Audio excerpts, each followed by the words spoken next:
çok sağ olun. Yemekte aydınlan şey, telefonda bulunan şey. Benim bağlamı da bundan bile o an benim canım. Mehman arkadaşlar, mehman vatandaşı vatandaşın oğlun aydınları çıkarıp İlimizde, halkiyet tutulmamıza mağlup eder. O an benim canım.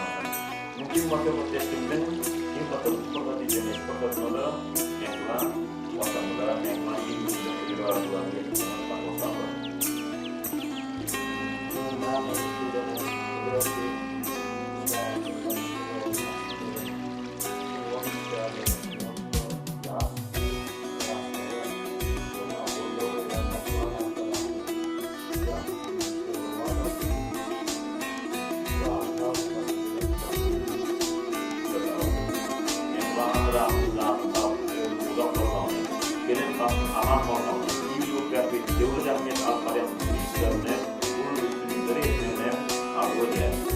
Adalet alınır ve vatandaşlar davranış soruyor.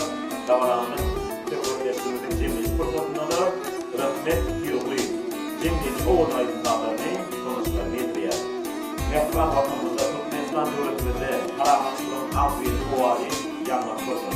Mehman ilişkilerinin iyi vatandaşlarının yetkili 2020 tarihi bayramlarının büyük ortaya Türkmenistan bir tarafından geçen yılın en mesulüne halkına üstünlükleri getirdi. Çok sağ olun.